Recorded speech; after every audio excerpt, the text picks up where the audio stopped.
Nancy Pelosi's arrogant smirk vanished. The second Tulsi Gabbard leaned into the mic and delivered the 12 words that annihilated a 4-decade political dynasty. Madam Speaker, you are under subpoena. Please stop lying to the American public.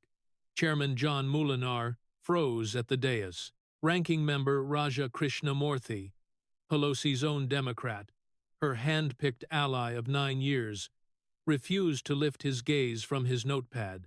Senator Josh Hawley shut his binder with painful slowness, the deliberate motion of a man closing a novel when he already knows the tragic ending. 3 rows behind the witness desk, an 8. 1-year-old California woman named Erica Kias folded her hands, waiting for the precise moment she had anticipated for 5 agonizing years. If you have been praying for the day someone finally stared Nancy Pelosi down under oath and spoke those exact words, hit that like button immediately, because it just went down, live on C-SPAN inside the U.S. Capitol, and absolutely no one in that chamber was prepared for the fallout. Cannon Caucus Room 390 was never meant to be the site of this execution. The House Select Committee on the Strategic Competition between the U.S. and the CCP, led by Republican Congressman John Moolenaar alongside Democrat Raja Krishnamoorthi, had spent 18 months quietly assembling a bulletproof case. This wasn't about partisan games. This was about cold, hard cash. Specifically, it centered on a solitary batch of call options. On the 22nd of November 2022, Paul Pelosi, the 9-year-old husband of then-Speaker Nancy Pelosi, executed a trade between $1 and $5 million in Nvidia call options via a San Francisco brokerage. Just 11 days prior, his wife had slammed the gavel on the final House vote for the CHIPS and Science Act. That massive bill funneled $52 billion in taxpayer subsidies straight to American semiconductor firms and their tech clients, heavily featuring Nvidia. Fast forward 7 weeks, and those exact options skyrocketed by roughly 170%. The Pelosi family's estimated windfall? $4 million. By February 2026, the committee finally dropped the subpoena. Nancy Pelosi faced 3 stark options. She could dodge it and risk contempt of Congress. She could show up and plead the 5th, or she could march into Canon 390, raise her right hand, swear on a book, and face the music. She chose option 3. Why? Because Nancy Pelosi had never suffered a televised defeat in her 40 years dominating American politics, and she was utterly convinced she wouldn't lose today. She strutted into the caucus room at 958 inches the morning. She was wearing white, her signature armor for battles she planned to win. She flashed a practiced smile at every camera lens. At 1003, Chairman Moolenaar gave the hearing to order. 4 minutes later, Nancy Pelosi committed the fatal error that ended her. Moolenaar's tone was deadpan. He wasn't one for theatrics. Folks back in Michigan knew him as a strictly business kind of guy. Madam Speaker, you are recognized for a 5-minute opening statement. Pelosi planted her hands firmly on the desk. She ignored her notes, as she usually did. Thank you, Mr. Chairman, though I must state for the record that I dispute this committee's jurisdiction to force my testimony regarding my husband's private financial choices, matters over which I possess zero knowledge and zero influence. As I have repeated for years, this proceeding is not a pursuit of truth. It is cheap political theater, engineered by a Republican majority that has squandered 2 years failing to lead and has now stooped to harassing an 85-year-old public servant in the twilight of her career. I have served in this institution for 40 years. I championed the Affordable Care Act. I impeached Donald Trump twice on rock-solid constitutional grounds. I have secured $1.25 billion for the Democratic Party to shield our republic from the exact extremists who currently populate this committee and pretend to defend it. I absolutely refuse to be lectured today by a Republican Party that has shredded every single value it once pretended to cherish. I will not be lectured by a chairman. She glared directly at Molinar, who didn't even blink, who sits silently while his own party leader runs one of the most compromised administrations in our nation's history.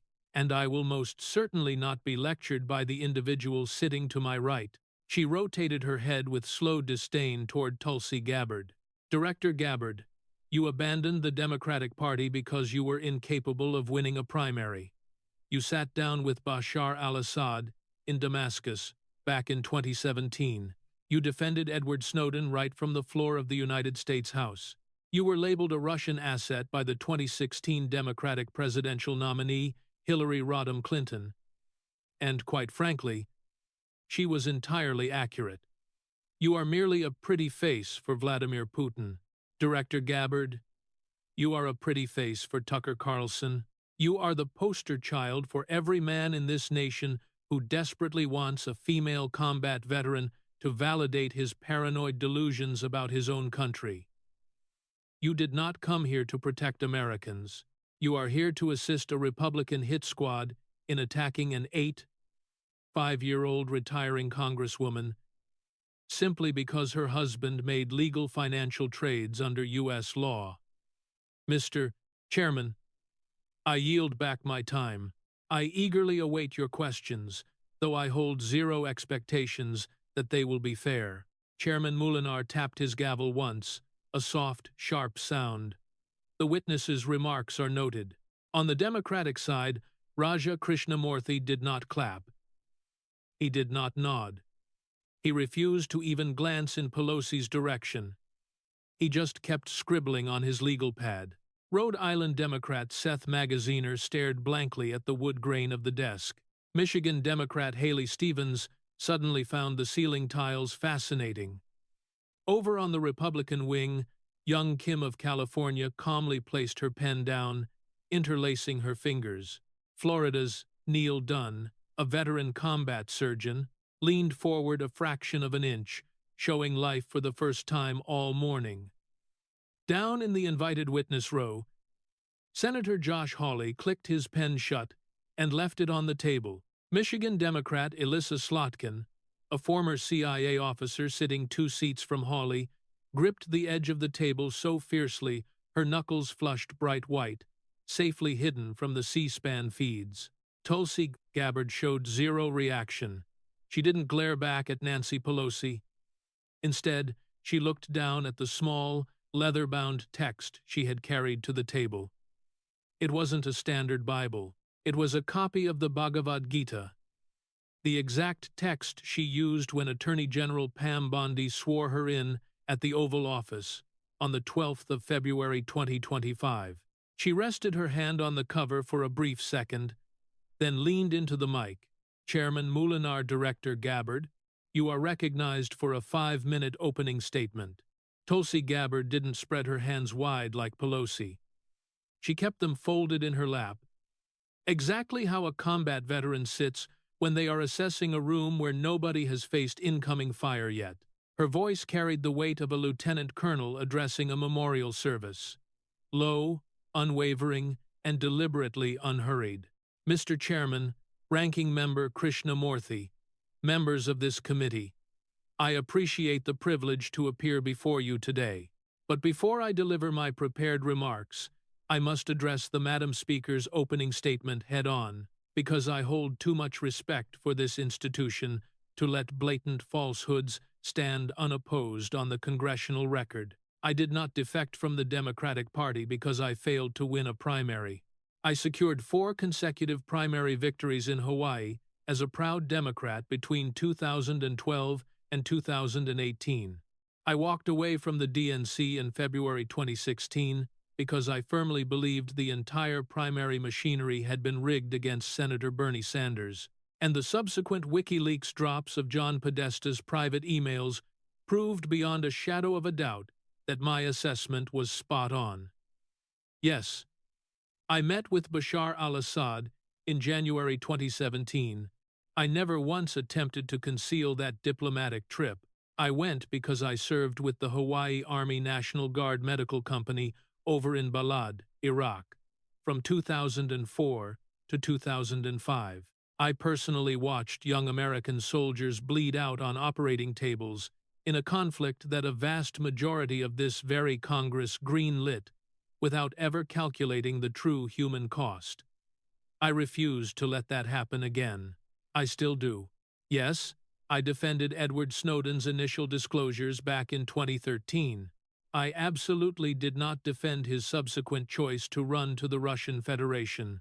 What I defended was the American public's fundamental right to understand that their own intelligence apparatus was executing illegal mass surveillance against them, directly violating the Fourth Amendment of the Constitution that I swore a sacred oath to protect. Did Hillary Clinton brand me a Russian asset in October 2019? Yes, she did. So, I slapped her with a defamation lawsuit in January 2020. That lawsuit was handled quietly, precisely how powerful elites handle their messes. The settlement papers are sitting right now in the Superior Court of New York State. Any journalist tuned in today can freely pull those files by tomorrow morning. Madam Speaker, every single accusation you just hurled at me is an open matter of public record.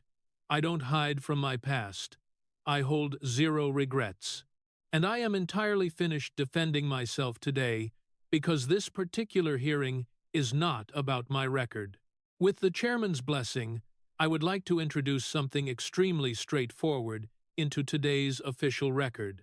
Molinar nodded. Proceed, Director Gabbard. On the 10th of June 2024, the House Administration's Subcommittee on Oversight officially released 14 seconds of unseen video footage. That clip was filmed on the 6th of January 2021. It was recorded by Alexandra Pelosi, the Madam Speaker's own daughter, right from the back seat of an SUV as the Speaker was being rushed out of the Capitol grounds during the chaos. That video is public property. It sits proudly on the subcommittee's YouTube page. Over 51 million citizens have already viewed it. With the chairman's permission, I intend to play it right now. Just 14 seconds. Because what the Madam Speaker admitted on the 6th of January 2021, in her own distinct voice, captured on her own daughter's camera, is the exact reason I am occupying this chair today. Chairman Molinar. The clerk will roll the footage. The trio of massive screens mounted across Canon 390 high-definition panels installed specifically for the committees. Deep Probe, back in 2023, flared to life. Nancy Pelosi's voice echoed across the silent caucus room. It was undeniable, raw, authentic, lacking any voiceover, completely untouched by anyone except her daughter's editing software. The voice of the most dominant female force in U.S. congressional history, speaking raw truth on her darkest afternoon. They thought that they had sufficient resources. It's not a question of how they had. They don't know. They clearly didn't know. And I take responsibility for not having them just prepare for more. The giant screens snapped to black. Nancy Pelosi's expression froze solid. Her fingers dug deeper into the polished wood of the witness table. She didn't dare interrupt. Tulsi Gabbard pushed forward, her tone icy calm. Madam Speaker, those are your exact words, your undisputed voice, your flesh and blood's camera, your evacuation vehicle. You clearly stated, quote, I take responsibility. Over the past half-decade, Madam Speaker, you have raked in roughly $20 million in Democratic fundraising, strictly to fuel the January 6th Select Committee. You have marched onto every primetime television network in America, aggressively pinning the sole blame for January 6th on one single individual, President Donald Trump. Yet, those exact 7 words you uttered in the safety of your daughter's car that afternoon, you have fiercely refused to ever say them in public. Not on the floor of the House, not during a single press briefing, not in the pages of the 3 distinct books you've published since that day. 7 precise words Madam Speaker, I take responsibility for not preparing for more. I am going to sit right here, completely unmoving, while you say them in this chamber. Under oath. Live on. C-SPAN. Directly facing the American voters who have patiently waited 5 long years to hear you admit it out loud. The absolute dead silence inside Cannon 390 stretched for 14 agonizing seconds. In the realm of a live, televised congressional broadcast, 14 seconds feels like a lifetime. Nancy Pelosi refused to utter the 7 words. Chairman Molinar softly interjected. Let the official record reflect that the witness, while under oath, rejected the opportunity to publicly verify statements she produced on the 6th of January 2021, which have been conclusively tied to her through authenticated video evidence. We will now move into questioning. Stop. Did you just witness that? Nancy Pelosi, sitting under oath on national television inside the U.S. Capitol, dead-on refused to repeat 7 simple words she spoke 5 years prior. 7 words her own child documented. 7 words currently echoing on every monitor in that very room. If the gravity of that moment just slammed into you the way it hit me, drop a comment down below right now. Just type the number 7, S-E-V-E-N. Because the politician who weaponized $20 million to blame Donald Trump for that day outright refused to say 7 tiny words that placed the blame squarely on her own shoulders. Comment 7 right now. Let's push forward. We are barely at the first actual question, and what Tulsi Gabbard unleashes next makes that opening slaughter look like a casual warm-up. Chairman Molinar, Director Gabbard, you hold 5 minutes to question the witness. Please begin. Tulsi Gabbard didn't even need 5 minutes. She dismantled her in 2. Madam Speaker, I intend to march through a strict timeline. I won't demand you interpret a single detail. I only require you to verify the specific dates. Every date I list is cemented in the public record. Any citizen watching this broadcast can fact-check me in under 5 minutes using their smartphone. Date number 1, the 8th of November, 2022. You, serving as Speaker of the House, orchestrated the final floor vote regarding the CHIPS and Science Act. That legislation unleashed $52 billion in federal tax subsidies directly to domestic semiconductor producers, prominently featuring Nvidia Corporation alongside its tech buyers.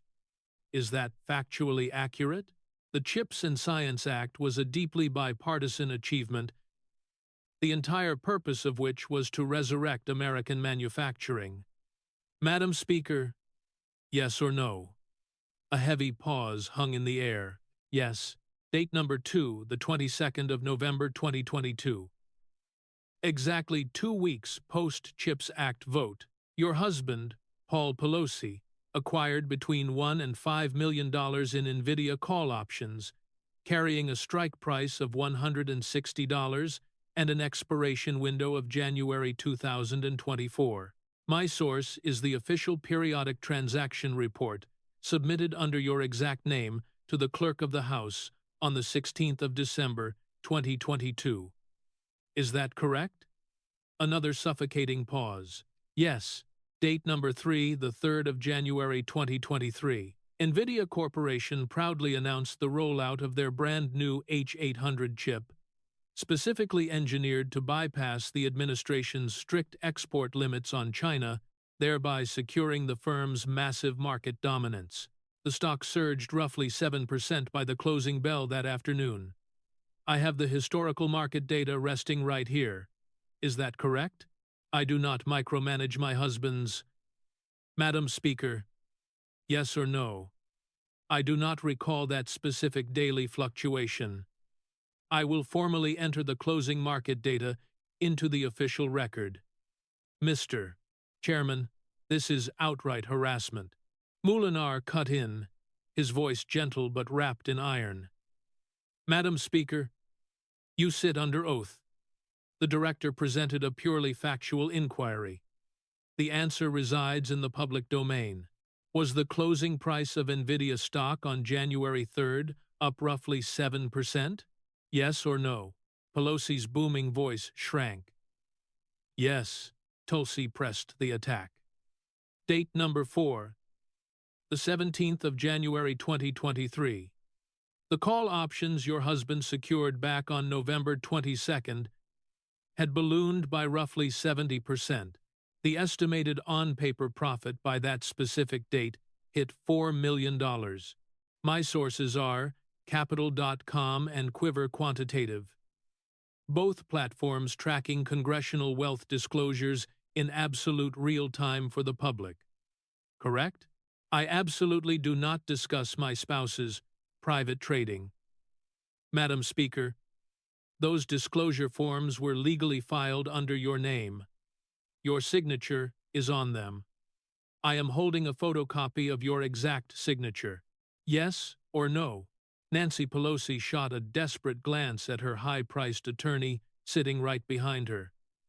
The lawyer stared straight ahead, refusing to make eye contact. Yes. Raja Krishnamoorthi, the lead Democrat on the panel, didn't stop writing.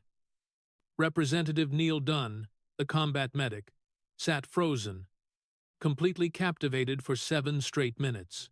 Representative Young Kim flashed a micro-smile, not out of joy, but pure, undeniable recognition. Back in the 4th row, seat number 9, a man named Darren Hoover, the grieving father of Staff Sergeant Darren Taylor Hoover, who fell at Abbey Gate in Kabul on the 26th of August 2021, stared intensely at the carpet.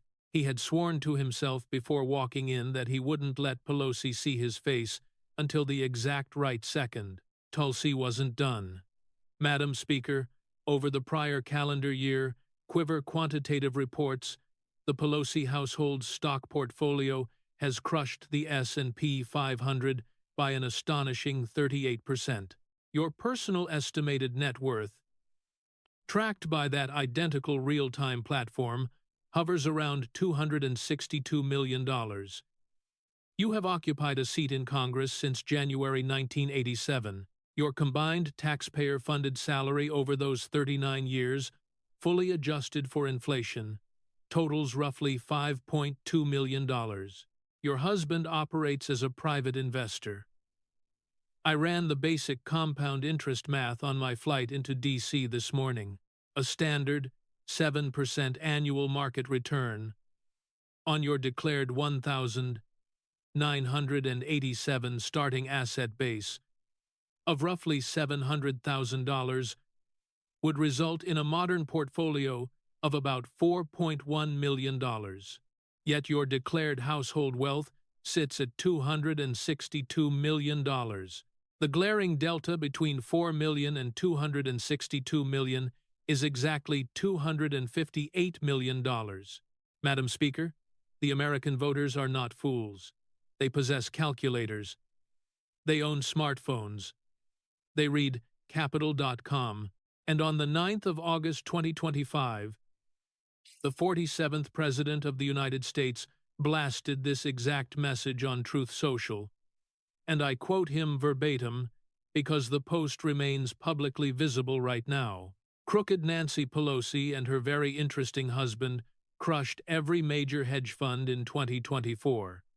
Simply put, these two highly average minds outperformed thousands of Wall Street super geniuses. It is pure inside information. Those are not my words, Madam Speaker. Those belong to President Trump. You can hate his delivery, but the mathematics are real. The timestamps are real. The federal filings are real. So I ask you, are you still under oath? Pelosi erupted. This is an absolute disgrace, Mr. Chairman. This is exactly the flavor of hyper-partisan witch hunt that Moulinar smashed the gavel down once. The witness will restrain herself. Director Gabbard, your clock has expired. The chair now recognizes Senator Josh Hawley of Missouri, brought in today as an expert witness regarding legislative solutions. Senator Hawley, you have 5 minutes. Josh Hawley, wasn't a House rep. He wasn't on this select committee. He was dragged into Canon 390 for one hyper-specific piece of legislation he drafted. He leaned into the mic. He didn't burn 5 minutes. He needed exactly 90 seconds. Thank you, Mr. Chairman. I won't monopolize the full 5 minutes, because I truly believe the established record speaks volumes. In January of 2025, I rolled out Senate Bill 270. It's titled the Preventing Elected Leaders from Owning Securities and Investments Act. The resulting acronym is Pelosi. I freely confess that was a deliberate choice. Bluntly, it was the only strategy to force the mainstream press to actually cover the damn bill. However, I must emphasize for the official record that 23 of my proud co-sponsors on this legislation are card-carrying Democrats. Senator Kirsten Gillibrand of New York, Senator Ron Wyden out of Oregon, Senator John Fetterman from Pennsylvania, Senator Mark Kelly of Arizona, Senator Andy Kim of New Jersey, and Senator Alyssa Slotkin of Michigan, who happens to be sitting just 2 chairs to my left in this very room right now. Madam Speaker, with all due respect, the legislation bearing your family name is not a Republican hit piece. It is fiercely bipartisan. It's bipartisan because the citizens of this republic, Republicans, Democrats, and independents alike, have all crash-landed at the exact same conclusion regarding your family's absurd financial dominance.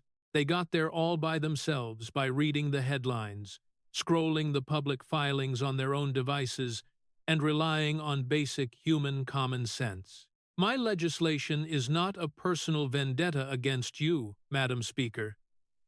It is a necessary safeguard to guarantee your eventual replacement, whoever she may be, cannot replicate what your household pulled off. I yield back my remaining time. He snapped his microphone off. Chairman Moulinar. The chair recognizes the ranking member, the gentleman from Illinois, Mr. Krishnamoorthi. Every single ear inside Canon 390 strained forward a millimeter. Raja Krishnamoorthi was a staunch Democrat. He won his seat in 2016, representing Illinois' 8th Congressional District. The very woman sweating at the witness desk had personally endorsed him for the ranking spot on this massive committee just 2 years prior. He had rallied at her side. He had smiled at her glitzy fundraisers. He posed for photos with her at his latest swearing-in ceremony just 7 weeks back. He was undeniably her loyal Democrat. He spoke with brutal, methodical slowness. He absolutely refused to look her in the eye. Thank you, Mr. Chairman. I will keep this remarkably brief. Madam Speaker, I have proudly served in this chamber since January 2017. You personally backed me for the ranking seat on this panel in January 2023. I have cherished that vital endorsement every single morning I woke up to do this job. I have absolutely zero rebuttals regarding the brutal facts Director Gabbard laid out today. The raw data speaks for itself. The timelines speak for themselves. The profit margins speak for themselves. I will state exactly one thing, because my conscience demands I state it. The hard-working families of Illinois' 8th Congressional District, the community I've defended for 9 long years, scrape by on a median household income of roughly $92,000 annually. A $262 million household fortune is entirely beyond their scope of reality. Frankly, it is completely beyond what 99% of the U.S. Congress can comprehend. Whether your husband's stock trading broke a written law is not the core issue suffocating this committee today. The glaring issue is whether his aggressive market moves, and yours, injected unacceptable national security risks into our system by bankrolling corporations deeply entangled with the Chinese Communist Party. I am not going to sit here and declare whether your family's actions possessed an ounce of honor. The American voting public will render that ultimate verdict. I yield back. Mr. Chairman. Raja Krishnamoorthi used exactly 1 minute and 17 seconds. He offered no shield. He threw no punches. He simply laid her political corpse out on the hardwood floor, using the voice of her own beloved party. Nancy Pelosi slowly swiveled her head to stare at him. Krishnamoorthi kept his eyes locked firmly away. Chairman Moolinar, the chair summons the second witness panel. Mrs. Erica Kius. Mrs. Kius, please advance to the table. Erica Kius rose from the fourth row. She was a 4-year-old woman, draped in a simple navy blue dress she grabbed off a rack at a Fresno Target exactly 3 weeks earlier. Specifically for this showdown, she marched the 9 paces from her seat to the desk. She claimed the empty chair sitting to Tulsi Gabbard's right, a seat initially reserved for a Republican backup witness who flaked out 72 hours prior. The clerk demanded the oath. Do you solemnly swear that the testimony you are about to give will be the truth, the whole truth, and nothing but the truth? So help you God? I do. Her hands were rock solid. Chairman Moolinar, Mrs. Kius, you are allotted 2 minutes for an opening statement. Erica Kius didn't shuffle any notes. She didn't bring any. She locked her eyes directly onto Nancy Pelosi's face. Pelosi refused to meet her gaze. Mr. Chairman, committee members, I deeply appreciate the floor today. My name is Erica Kius. For 13 beautiful years, I operated a bustling hair salon named E-Salon right on Union Street in San Francisco, California. My business catered to hard-working women trying to survive in one of America's most financially punishing cities. I proudly employed 14 talented stylists. The vast majority were hard-working Latina immigrants providing for their families. Not a single one of us got approved for that vital first wave of the Paycheck Protection Program back in 2020. On the afternoon of the 31st of August 2020, precisely at 3:08 p.m., my indoor security lenses captured a client enjoying a luxurious wash and blowout. That client completely ignored the mask mandates. That client was the Speaker of the United States House of Representatives, Nancy Pelosi. San Francisco was suffering under one of the most tyrannical COVID-19 lockdowns on the planet at that exact second. Hair salons were strictly banned from doing business indoors. My doors had been bolted shut for 5 agonizing months.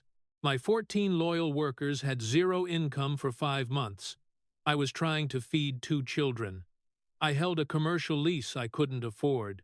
Exactly 48 hours after the Madam Speaker's VIP treatment, I jumped on a Fox News broadcast. I stated, quote, it was a massive slap in the face that she felt entitled to waltz in and get her hair done while the rest of us were legally barred from surviving. End quote. That was the singular political comment I have ever uttered in my entire existence. Within a week, the Madam Speaker called a major press conference. She declared, and these are her exact words immortalized on the record, "The salon owes me an apology." End quote. She branded my entire livelihood a political setup. Instantly, the death threats poured in. 3 of my top stylists walked out because their angry landlords threatened eviction if they remained associated with me. My commercial landlord completely severed my lease renewal. By February 2021, my entire business collapsed into dust. I was forced to liquidate my home in October of 2021. I fled to Fresno. I have never stepped foot back in San Francisco. I am sitting here today because an operative from the Director of National Intelligence's team contacted me back in February and simply asked if I wanted to share what actually happens to a small business owner when a sitting Speaker of the STUP House aggressively publicly scapegoats them to cover her own tracks. I immediately said yes. Not because I crave vengeance. Not because I want a massive payout. I'm not begging for a single dime. I just desperately need the American public to realize that when Nancy Pelosi stood in front of those flashing cameras and labeled me a setup, a struggling woman with 14 employees and 2 hungry kids, she completely obliterated the only dream I ever built. I yield the balance of my time. Thank you, Mr. Chairman. Pelosi tried to hijack the mic. Mr. Chairman, I fiercely object to the absolute irrelevance of this emotional testimony. Madam Speaker, you do not have the floor. The witness controls the time. But Mr. Chairman, this nonsense has absolutely zero bearing. Madam Speaker, you are entirely out of order. The wooden gavel never even dropped. He didn't need the prop. Nancy Pelosi slumped back into her leather chair. Erica Kius refused to look at her. Erica Kius had just broadcasted her raw tragedy inside the halls of the U.S. Congress, directly under oath, sitting face to face with the elitist who permanently stole her business, her sanctuary, and her home city. She demanded zero cash. She demanded zero vengeance. She didn't even want Nancy Pelosi's empty apology. She only wanted the American public to hear the truth. If you deeply believe every Erica Kius in this nation deserves a massive microphone, smash the share button on this video immediately. Text it to one person. Just one. Send it to your sister, your mom, your neighbor who has ever been gaslit by a politician claiming their suffering was manufactured. Share it right now. Then come straight back. Because Nancy Pelosi is about to completely snap, and her very own political party is about to execute a maneuver nobody in Washington has witnessed in 40 long years. Chairman Molinar, Madam Speaker, you are now granted 5 minutes to issue a response to the devastating testimony you've absorbed this morning. Nancy Pelosi refused to stay seated for this. She aggressively stood up. This was her superpower. 4 decades of cutthroat political theater had burned into her brain that when the walls close in, you stand tall, you crank the volume, and you completely dominate the oxygen in the room. Mr. Chairman, I have sat rigidly in this seat for 97 agonizing minutes. I have endured toxic insults from a Republican committee chair. I have been smeared by a Republican senator. I have been maliciously slandered by this woman, Erica Kius, whose personal financial failures I refuse to dignify with a response because I take zero joy in her ruin. What I will unequivocally state is this. The Director of National Intelligence for the United States of America, the most powerful intelligence official in this entire government, Mr. Chairman, has wasted the last 2 solid hours, totally weaponizing her sacred office to smear a retiring 5-year-old congresswoman, acting as an attack dog for a president who publicly branded her, quote, the most interesting person in politics, a real beauty. That is Donald Trump's direct quote, praising Tulsi Gabbard back in July 2024. Donald Trump, Mr. Chairman, absolutely did not place Director Gabbard in that high-level chair based on merit. He installed her because Vladimir Putin secretly signaled through shadowy back channels heavily documented by the very intelligence community I used to supervise, that a Gabbard appointment would be, quote, acceptable to the Kremlin. This very director sat grinning in a room with Bashar al-Assad in 2017. This director forcefully defended Edward Snowden while he kicked his feet up as a protected guest of the Kremlin. This director was publicly outed as a verified Russian asset by Hillary Rodham Clinton, the 47th Democratic nominee for President of the United States. And she dares to sit here today and lecture my patriotism and loyalty to the American Republic? Mr. Chairman, this once respected committee has devolved into a blatant laundromat for Russian state disinformation. This committee has viciously weaponized my husband's private, legal market strategies simply to punish me for 40 years of holding the line for American democracy against the exact same threats Director Gabbard actively enables. I refuse to be silenced. I refuse to yield my time. I will never apologize for a single legislative vote I've cast over 40 years inside this sacred building. And I will absolutely not be intimidated by a woman who cashed checks from Tucker Carlson and somehow deluded herself into thinking that qualifies her to sit in moral judgment of my legacy. The American voters will perfectly remember who stood on the righteous side of history. It will certainly not be you, Director Gabbard. And it will most certainly not be you, Mr. Chairman. The expected roaring applause from the Democratic wing of the dais was completely dead. Raja Krishnamoorthi refused to clap. Rhode Island's Seth Magaziner kept his hands glued to the desk. Florida's Kathy Castor stayed totally still. Michigan's Haley Stevens acted like a statue. Not a single one of her beloved Democrats clapped. And then, the absolute unthinkable occurred. Something Nancy Pelosi never predicted. Something Raja Krishnamoorthi never mapped out. Something even Chairman Molinar hadn't factored into the master plan. Senator Alyssa Slotkin of Michigan slowly raised her right hand. Alyssa Slotkin was a rock-solid Democrat. She clinched her United States Senate seat representing Michigan back in November 2024. Long before she chased political office, she logged 8 hardcore years, operating as a CIA field officer, running 3 brutal tours in Iraq and 2 in Afghanistan. Prior to the agency, she functioned as an acting assistant secretary over at the Department of Defense, serving faithfully under both the Bush and Obama administrations. She had been camped out inside Cannon 390 for 2 hours and 5 minutes. She hadn't breathed a single word into her mic all morning. She technically wasn't even on the select committee. She was solely invited as a guest witness for an entirely separate afternoon panel regarding intelligence oversight protocols.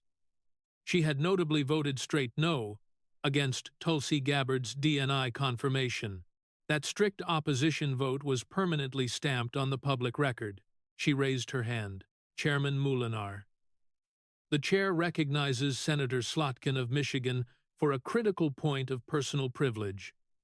Senator Slotkin stood up. She pulled the microphone close.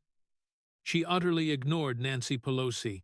Instead, she locked onto the C-SPAN broadcast camera, the exact lens beaming her raw words into roughly 93 million living rooms across the nation. Thank you, Mr. Chairman. I am a lifelong Democrat. I was successfully elected to the United States Senate by the great state of Michigan in November 2024. Before I ever stepped foot in Congress, I ground out 8 years as a covert case officer working for the Central Intelligence Agency. I survived 3 combat tours in Iraq. Before that hell, I served under the Bush and Obama administrations at the Defense Department, specifically managing the Iran, ISIS, and intelligence portfolios I am about to address right now. I have fiercely clashed with Director Gabbard on a massive list of topics.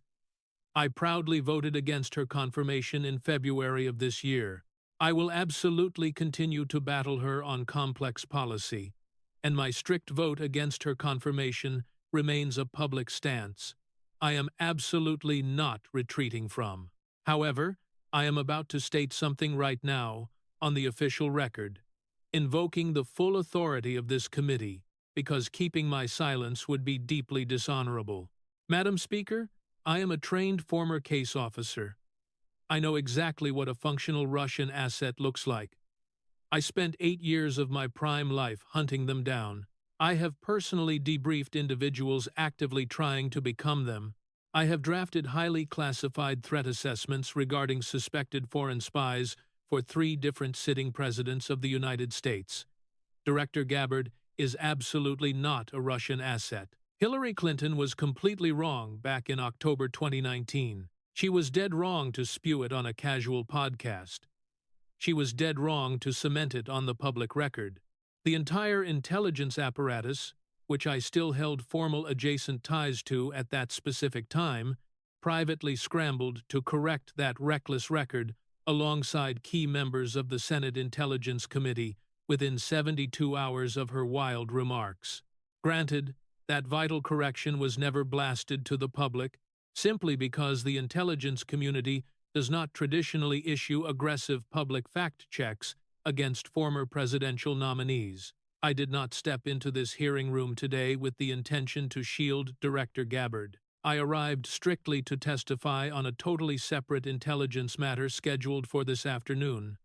But I am absolutely not going to sit quietly in this room and permit a former Speaker of the House, operating under oath on a live C-SPAN broadcast during a public congressional probe, to aggressively recycle a debunked intelligence smear that I personally know, as a highly trained former case officer, to be entirely fabricated.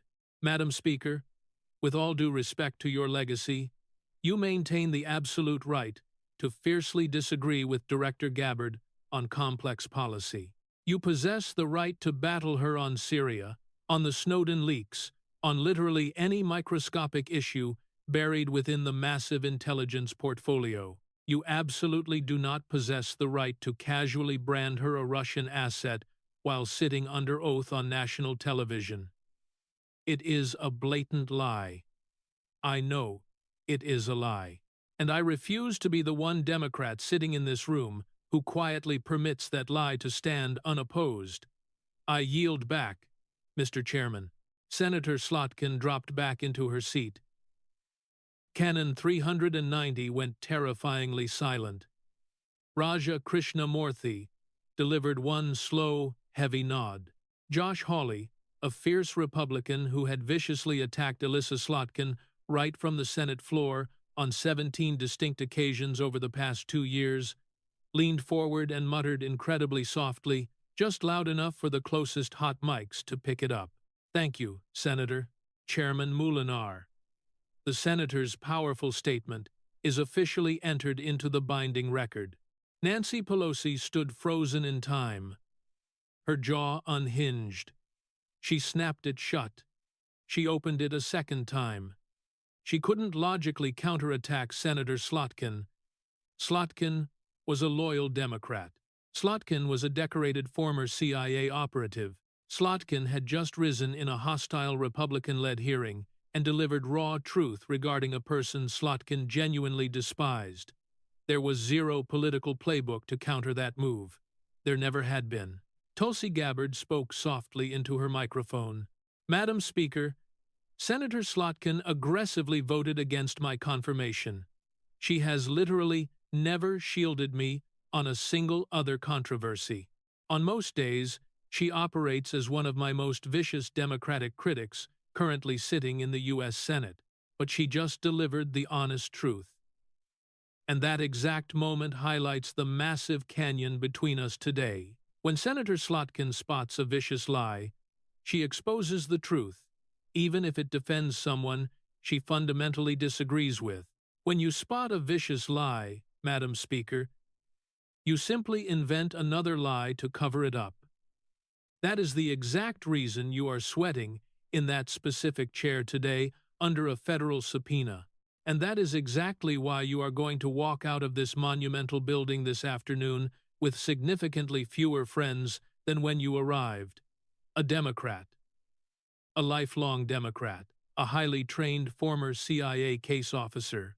A sitting United States Senator just stood tall inside a Republican-led committee hearing and aggressively defended Tulsi Gabbard on the permanent record, purely because the truth remains the truth. If you have been impatiently waiting for a massive moment where a ruthless politician finally prioritizes their country over their tribal party, right there on live C-SPAN with the broadcast cameras rolling, absolutely smash that subscribe button immediately, because next week we are marching right into another tense hearing room, another brutal truth, another massive reckoning. Hit subscribe. Flip those notifications on. Do not dare miss a single one of them. Chairman Molinar, Director Gabbard, you maintain exactly 3 minutes remaining on your allotted clock. Please proceed. Tulsi Gabbard nodded. Thank you, Mr. Chairman. I plan to use them incredibly carefully. She shifted her posture slightly. She refused to stand up. A hardened lieutenant colonel never stands unless rank requires it. Mr. Chairman, sitting in the fourth row, specifically seat number 9, is a gentleman named Darren Hoover. Mr. Hoover flew in from Sandy, Utah. He has bravely testified before this exact Congress inside rooms remarkably identical to this one multiple times before. He has delivered speeches at the massive Republican National Convention. He has sat for intense interviews on literally every major cable network spanning the United States, stretching from Fox News all the way over to MSNBC. I desperately want the American citizens to fully comprehend exactly why he traveled to this room today. Mr. Hoover's beloved son, Staff Sergeant Darren Taylor Hoover, was a proud United States Marine.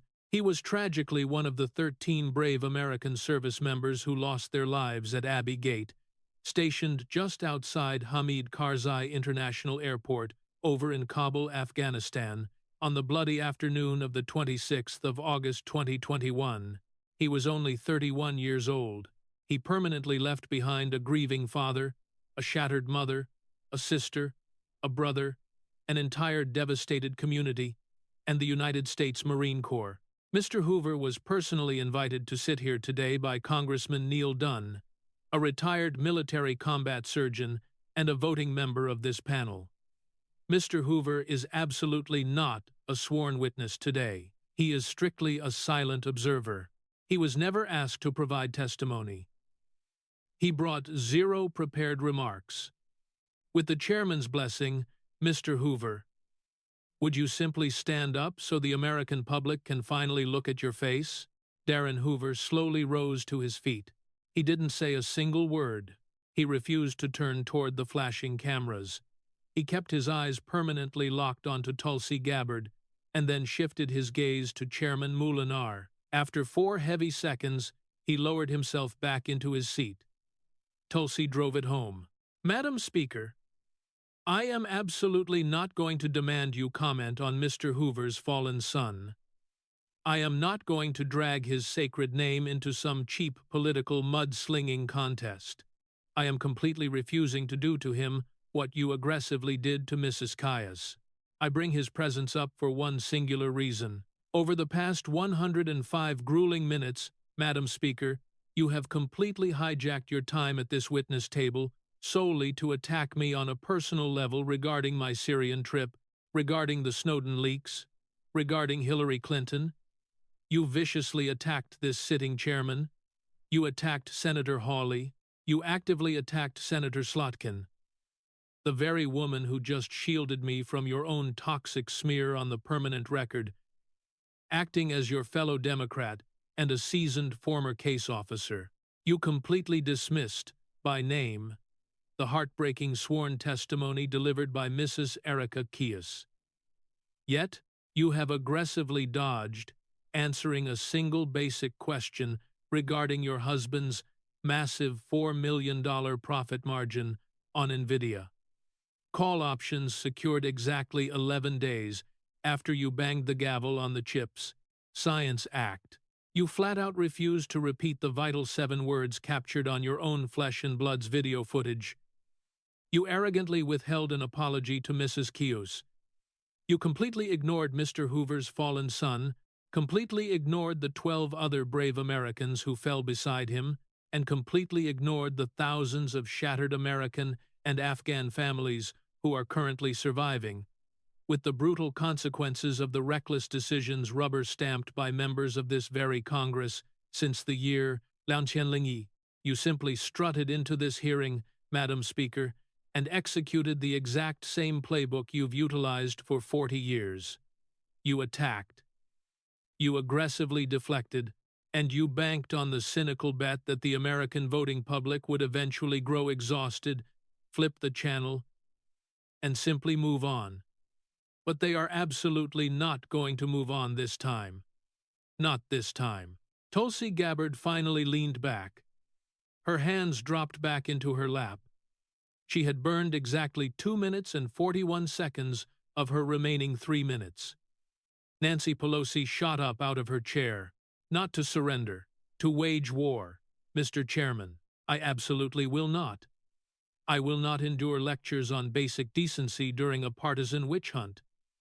This entire circus has been a heavily coordinated partisan strike, orchestrated directly from the White House, fully backed by a rogue committee that has completely shredded any lingering pretense of a fair democratic process. Moulinar smashed the gavel down once. Madam Speaker, you are entirely out of order. I am not out of order, Mr. Chairman. You are out of order. This entire radical Republican Party is utterly out of order. You are totally complicit in the single greatest violent assault on American democratic norms in the entire history of this republic.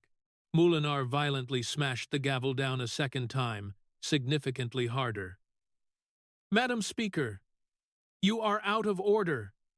You are no longer recognized.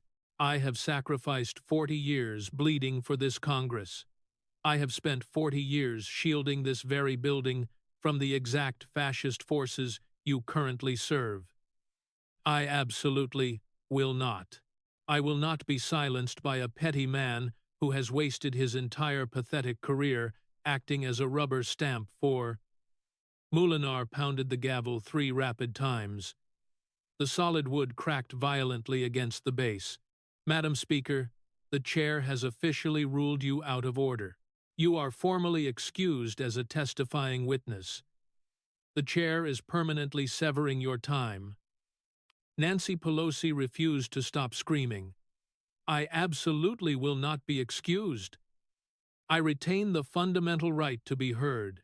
I am a former Speaker of the United States House of Representatives. Chairman Moulinar inhaled a slow, deep breath. His facial expression never altered. He was truly not a theatrical man. His vocal volume barely crested above a casual dinner conversation. Madam Speaker, I am going to politely ask you to yield the floor exactly one last time. If you refuse to yield, I will immediately instruct this committee to execute a floor vote to permanently suspend your testimony and shut down this entire panel. Pelosi snarled. You will attempt no such thing. This corrupt committee. And then, with crushing, deliberate quietness, the exact cadence a seasoned Democrat uses when leaning into a hot mic, fully knowing he is about to permanently sever a decades-long friendship, Raja Krishnamoorthi spoke up. Mr. Chairman, if it would assist the chair's efforts, the ranking member will formally second a motion to permanently suspend the current witness's testimony. Cannon Caucus Room 390 emitted a bizarre sound. It wasn't a shocked gasp. It was significantly quieter than a gasp. It was the exact sound, if you have ever been lucky enough to hear it, of an entire political era abruptly ending. Nancy Pelosi slowly, mechanically rotated her head toward Raja Krishnamoorthi.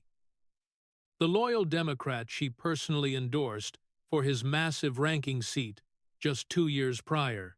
The Democrat whose political trajectory she single-handedly accelerated, the Democrat she rallied for inside his home district on 3 separate occasions, the Democrat whose dangerous primary rival she personally crushed back in 2022, the Democrat who proudly hung a framed photograph of himself standing next to Nancy Pelosi directly on the wall of his Rayburn office suite, the Democrat who operated as her ultimate loyalist for 9 consecutive years of his career, Raja Krishnamoorthi completely refused to look at her. He kept his eyes locked dead ahead on the massive wooden dais, directly at Chairman Moulinar, and straight into the unblinking red light of the C-SPAN camera.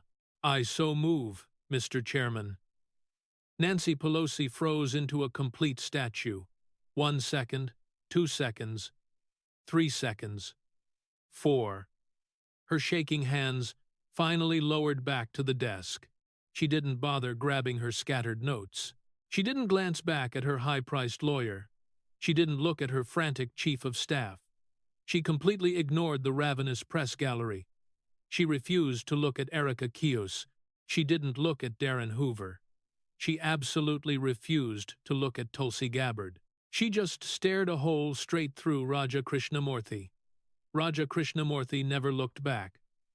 Nancy Pelosi slowly slumped down into her leather chair. She didn't sit with fiery anger. She didn't sit with stubborn defiance. She sat exactly the way an 85-year-old woman sits when, for the very first time in 40 years of dominating American political warfare, she finally realizes she is entirely alone inside a packed room. She muttered it incredibly softly. So softly the hypersensitive C-SPAN mics almost missed it entirely. I yield. Chairman Moulinar tapped his wooden gavel exactly once, incredibly gently. The witness yields. The committee will enter a formal recess for 15 minutes. He placed the heavy gavel down. Nancy Pelosi never moved a single muscle from that witness table during the entire break. Her frantic staff swarmed her. Her daughter, Christine, blew up her cell phone twice. She completely ignored the rings. Hakeem Jeffries, chief of staff, desperately tried to break through using a Capitol Police liaison. She offered zero response. A hungry reporter from the Washington Post aggressively approached the desk. A massive Capitol staffer physically blocked her path. When the committee finally reconvened 15 minutes later, the wooden witness chair was totally empty. Nancy Pelosi had already fled Cannon 390. She walked out entirely alone. She slipped out through the discreet side exit bleeding onto Independence Avenue, completely refusing to utter a single word to the massive swarm of reporters flooding the corridor. She released zero statements. She never once glanced back at the massive room she had just abandoned. Chairman Moulinar calmly called the afternoon session to order exactly at 1:47 p.m. Senator Alyssa Slotkin delivered her scheduled testimony regarding intelligence oversight reforms for exactly 72 unbroken minutes. Senator Josh Hawley lobbed her a series of questions. She fired back answers. Not a single living soul inside that chamber ever brought up the name Nancy Pelosi again. Did you just fully process that? Raja Krishnamoorthi, Pelosi's absolute own party-ranking member, her hand-picked endorsement, her fiercely loyal ally of 9 solid years. He was the one who moved to permanently silence her testimony, not Josh Hawley, not John Moulinar, not the ruthless Republican machine.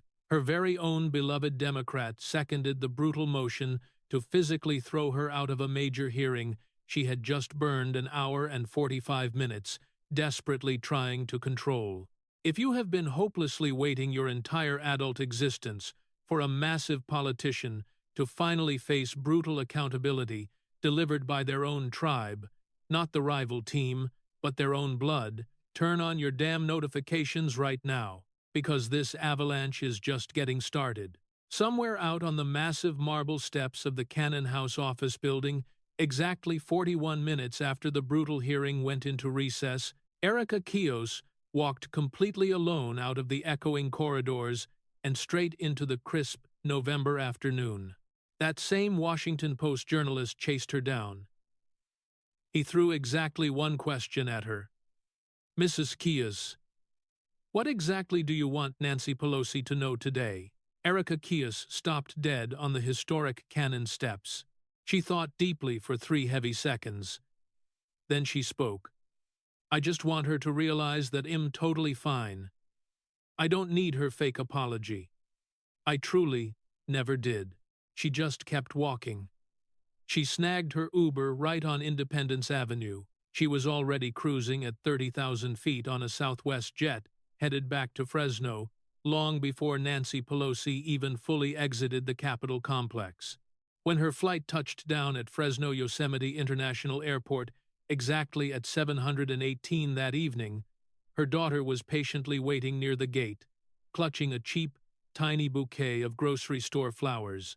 Erica Kios refused to shed a single tear until they were safely locked inside her car. Somewhere buried deep inside Section 60 of Arlington National Cemetery, precisely at 407 that very afternoon, Darren Hoover dropped to his knees beside the flawless white marble headstone belonging to Staff Sergeant Darren Taylor Hoover, United States Marine Corps. He completely refused to speak his brave son's name into the wind.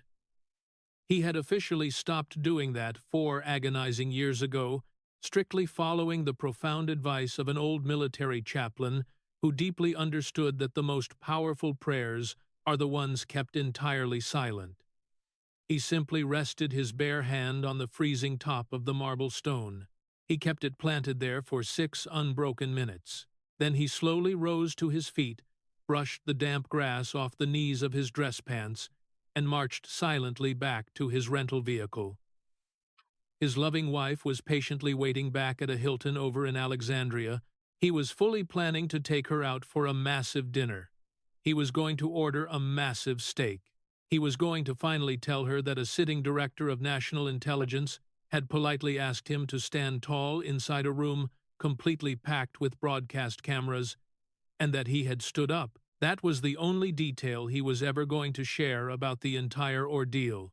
Somewhere buried on the 4th floor of the Rayburn House office building, exactly at 653 that evening, Congressman Raja Krishnamoorthi sat completely alone inside his dark personal office suite. His official Capitol cell phone had aggressively buzzed 87 distinct times since the historic hearing paused. He completely ignored every single one of them. The solitary call he actually picked up was from his wife, Priya, who was currently glued to the cable news feeds inside their kitchen back in Schaumburg, Illinois, surrounded by their 3 young kids. She asked him one very simple question. "Are you holding up okay, Raja?" He answered, "I executed the right move today." He killed the call. He sat frozen in his quiet office for another 40 unbroken minutes. Then he simply drove himself home. Within a blazing 72 hours, the massive Pelosi Act secured its 37th official co-sponsor, notably pulling in 3 brand-new Democratic senators. Within a single week, Senator Alyssa Slotkin marched onto CBS's Face the Nation. Margaret Brennan aggressively asked her if she harbored an ounce of regret regarding her bombshell statement inside Canon 390. She fired back. Quote, "Not for one single second. She absolutely refused to back down an inch." Within 1 single month, Paul Pelosi very quietly liquidated his massive Nvidia stockpile and rapidly transferred the massive profits deep into a blind trust. The Pelosi household's infamous quarterly stock disclosures completely vanished from Capital.com for the first time in 19 long years.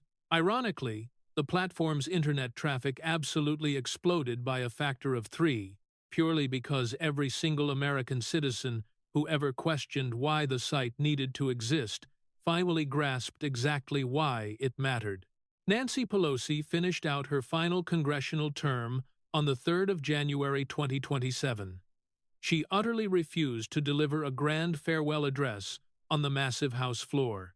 She completely rejected a prestigious congressional gold medal ceremony, even though leadership quietly offered her one. She never bothered publishing the highly anticipated memoir she had allegedly been ghostwriting alongside a former Obama White House aide. She permanently exited the Capitol complex on a quiet Sunday morning, slipping out through a highly obscured side door dumping onto Independence Avenue, escorted entirely by her husband Paul and 2 random Capitol police officers. Neither of the cops had ever met her before. Raja Krishnamoorthi easily secured re-election as the ranking member of the vital CCP Select Committee, backed by a totally unanimous Democratic caucus vote in late January 2027. His aggressive Democratic primary challenger back in June 2026, a radical progressive lawyer who was heavily personally endorsed by former Speaker Pelosi, managed to scrape together a pathetic 11% of the total vote. Krishnamoorthi casually cruised, totally unopposed, straight through the general election. Tulsi Gabbard faithfully served out her intense tenure as the Director of National Intelligence for the absolute remainder of President Trump's 2nd massive term. She proudly released 3 massive troves of heavily declassified historical intelligence files. She violently slashed the bloated DNI federal budget by a staggering 52%. She absolutely never breathed a single public word regarding Nancy Pelosi ever again. That exact copy of the Bhagavad Gita she had gently placed on the scarred wooden witness table inside Canon 390 was quietly locked away inside the top right drawer of her massive desk, sitting inside the old executive office building. If you actually made it to the absolute end of this video, thank you. You are definitively one of the rare Americans who deeply believes that in this nation, when raw truth is spoken with icy calm inside a massive public forum by people who have violently earned the right to speak it, absolute accountability is still on the table. Every single detail you absorbed today was ripped straight from the permanent public record. Zero classified intel, zero state secrets, zero illegal leaks, Paul Pelosi's controversial Stock Act filings, the exact Chips and Science Act voting timeline, the massive capital trades wealth disclosures, Erica Kios's devastating September 2020 Fox News sit-down, Darren Hoover's heartbreaking public testimony, the raw HBO footage captured by Alexandra Pelosi, Hillary Clinton's infamous October 2019 podcast smears, Senator Alyssa Slotkin's unblemished public voting record regarding congressional stock trading, every single piece of it. It takes 5 minutes and a smartphone. Any proud American citizen consuming this video right now, from literally anywhere in this great nation, needs to execute 3 massive things before you click away. Number 1, violently smash that like button. YouTube's algorithm pushes this crucial video out to significantly more voters. When you do, and millions of more Americans, hard-working Americans, forgotten Americans, furious Americans who have suffered through 40 long years witnessing exactly what you just witnessed, desperately need to hear exactly what went down inside Canon 390 today. Number 2, hammer the word accountability down in the comments below. One single word. ACCOUNTABILITY. Because tonight, buried inside a random congressional hearing room that practically nobody outside the D.C. swamp had ever heard of, a small group of patriots finally showed the entire country what that exact word looks like in the real world. I personally read every single comment dropped on every single video. The absolute best comments get pinned straight to the top. Number 3, officially subscribe to the channel and flip those bell notifications on immediately. Because next week, we are ripping the lid off another massive hearing, another corrupt politician, and another brutal truth that has been patiently waiting in the shadows for somebody brave enough to drag it into the light. God bless Erica Kios out in Fresno, California. God bless Darren Hoover down in Sandy, Utah, alongside the shattered families of the 13 fallen heroes of Abbey Gate, whose sacred names every single American citizen should fiercely speak out loud at least once in their lifetime. God bless Senator Alyssa Slotkin out of Michigan for bravely speaking the brutal truth across hostile party lines when staying totally silent would have been the vastly easier path. God bless Raja Krishnamoorthi out of Illinois, who flawlessly executed what practically no Democrat in the last 40 years possessed the spine to do. And God bless every single forgotten American living in every single forgotten district of this massive country who has patiently waited 4 agonizing decades for someone to finally look up under oath, live on C-SPAN, sitting inside a public room with the broadcast cameras rolling, and loudly declare what we all already knew. The wooden gavel crashed down. The corrupt era finally ended. And the reckoning, the massive, real reckoning, officially starts right now.